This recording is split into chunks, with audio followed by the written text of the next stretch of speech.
En este video vamos a platicar del funcionamiento del modelo de Hopfield. La red de Hopfield es una red autoasociativa. Durante el entrenamiento hacemos que almacene diversos patrones y durante el funcionamiento lo que vamos a hacer es presentar una entrada y va a generar una salida. Pero esa salida no necesariamente coincide con alguno de los patrones de entrada. Entonces la red va a iterar nuevamente para generar una nueva salida y va a estar haciendo estas iteraciones hasta que no haya diferencia entre la salida de la iteración anterior y la iteración actual, ¿no? Se dice que la red evoluciona hasta estabilizarse. Se espera que al final, cuando ya se estabilizó, la salida que proporciona la red coincida tal cual con alguno de los patrones de entrenamiento. Entonces, en la iteración inicial, nosotros damos un valor de entrada o un vector de entrada, ¿no? Tiene muchos elementos. Cada elemento es entrada de una neurona y va a ser también la salida de la primera iteración de esta neurona.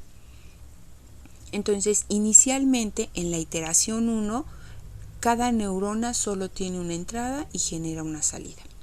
Posteriormente, en la iteración 2 y las subsecuentes, las salidas de las neuronas de las iteraciones anteriores se convierten en entradas de las otras neuronas. Entonces, en la iteración 2, cada neurona va a tener n entradas, ¿no? Por sus n vecinas.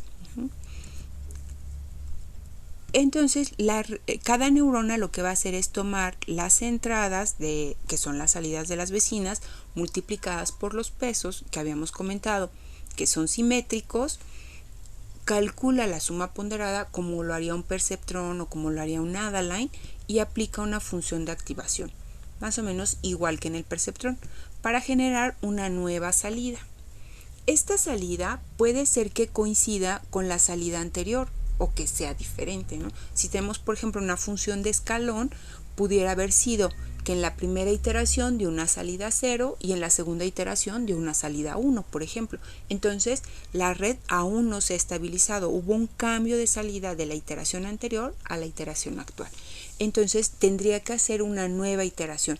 Y este proceso se va a estar repitiendo para todas las neuronas hasta que en una iteración dada ya ninguna neurona tenga variaciones, ¿no? Que la red se haya estabilizado.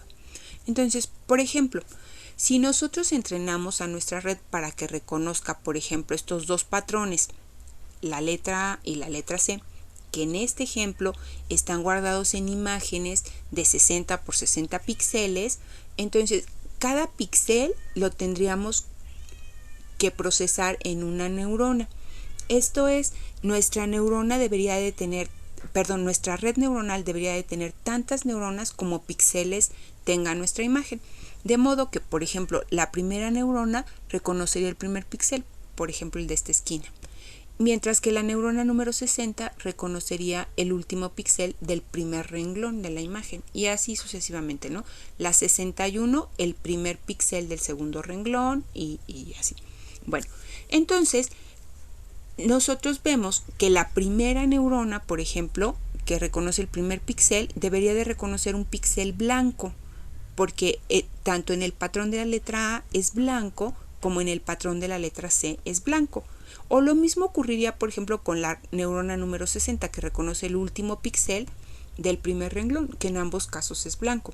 Pero ya alguna neurona, no sé, por ejemplo, la que se encarga de reconocer este píxel en la letra C, reconocerá un blanco, mientras que, en la letra A reconocerá un negro, mientras que en la letra C reconocerá un blanco, por ejemplo. Bueno, entonces, suponiendo que ya ocurrió el entrenamiento, si nosotros le presentamos como entrada a nuestra red neuronal un patrón que no coincide plenamente con uno de los de entrenamiento, nosotros esperaríamos que, por ejemplo, si estamos codificando que blanco significa 0 y que negro significa 1, la primera neurona, la que reconoce el primer píxel, como toma la entrada la convierte justo en salida, entonces entró un 0 y saldrá un 0. Pero por ejemplo, la 60 entró un 1 y saldrá un 1, pero ese 1 no coincide con el patrón de entrenamiento, por un lado, ¿no? Bueno, y por otro lado, pues lo que va a hacer es, en la segunda iteración, la neurona 60, por ejemplo, ya no solo recibe el 1 que recibió directo de la imagen, sino va a recibir las salidas de todas las otras neuronas. Va a calcular la suma ponderada, va a aplicar la función de activación y muy probablemente nos dé un valor de ahora de 0. Hubo un cambio porque en la primera iteración había dado una salida de 1 que coincidía con el negro que venía en la imagen distorsionada, ¿no?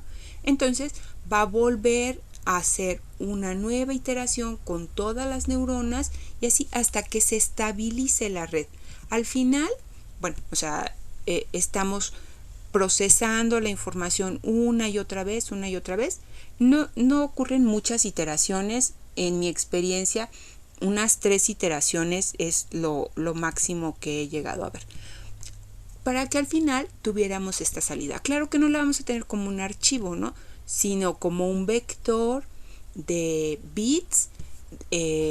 0 sería blanco y, por ejemplo, 1 sería negro. Pero nosotros esperaríamos que, por ejemplo, la neurona 1 nos diera un blanco igual que la neurona 60. Y bueno, pues eso sería todo. Pueden encontrar más información al respecto en el libro de texto Redes Neuronales Artificiales, Fundamentos, Modelos y Aplicaciones de José Hilera, o bien en algunos otros de nuestra bibliografía de referencia.